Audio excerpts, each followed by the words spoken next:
that my son committed suicide. And he committed suicide on my veranda, and my 2 small children are the ones who found him. And they kept telling me, "Mami, come and see, kuna game mbaya chichi anacheza." And it was a Sunday evening and we had just had supper. And I thought that it was just one of his antics because he was a difficult boy. He became very difficult after he failed his Form 4 exams. And so finally, when they kept going and coming, and I was in my room. When I went outside, I found my son hanging on my veranda. And the most wicked sight in my life is to see his tongue hanging almost up till here. Because he had...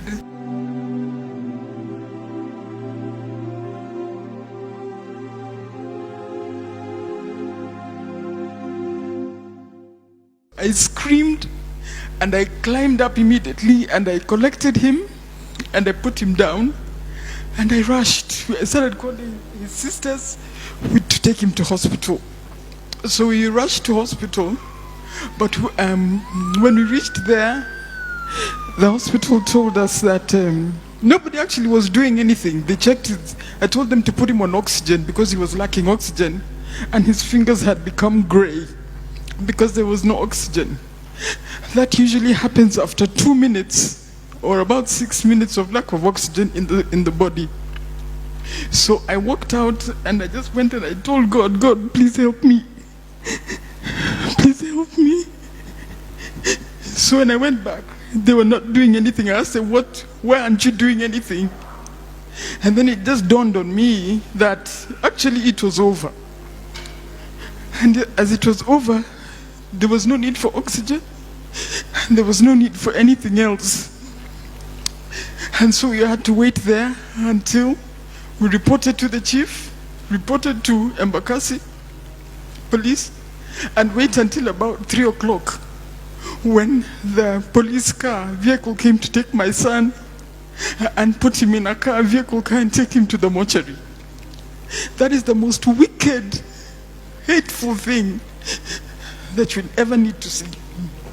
Youth, hakuna kitu ngumu sana ile huwezi kuongea. There is nothing. There is nothing so hard that cannot be discussed. Whether it was sexual violence, which I came to discover that he had been sodomized, whether it was bullying in school, whether it was peer pressure, whether it was failing his exams. So when he failed his exams, first of all, his knowing depression makes you have all the symptoms that are mentioned in that paper. All of them, he had them.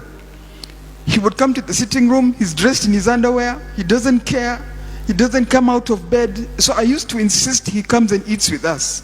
He doesn't want to eat with us. And so they become very difficult when depression hits.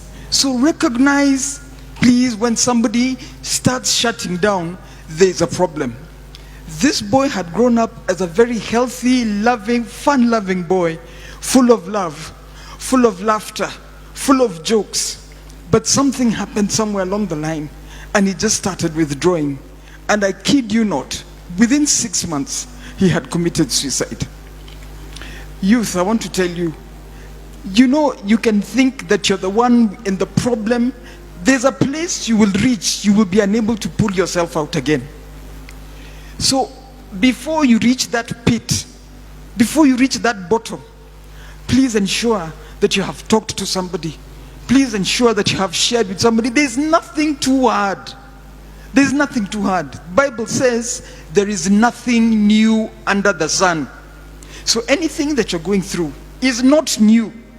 It has happened to somebody else and it can be solved. We buried my son, but now the after effects are the worst. Because now I kept blaming myself. What didn't I do? What did I do?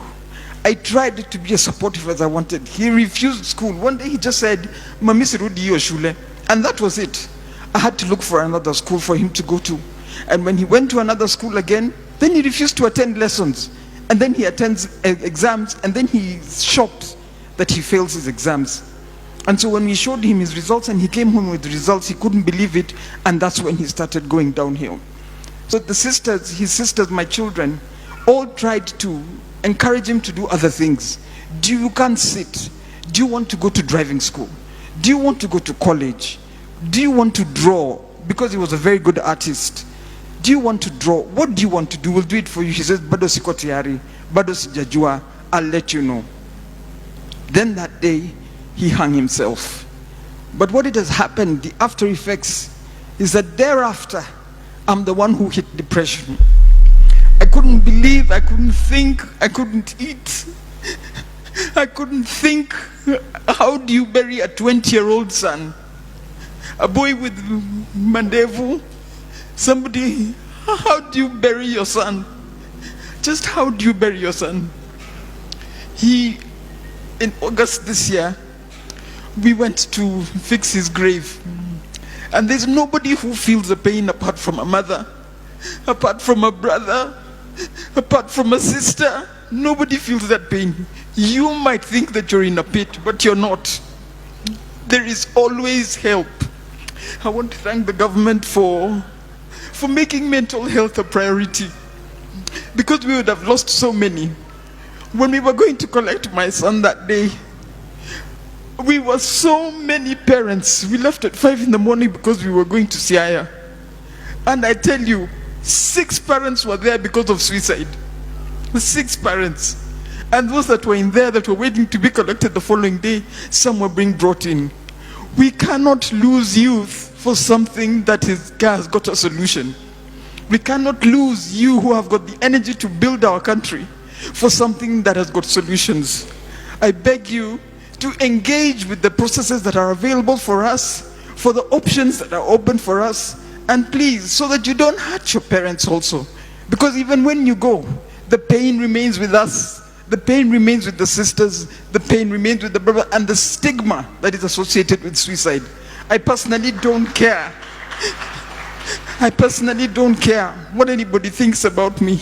And that is why I said that just to honor my son's memory, I will speak about mental health. Thank you very much.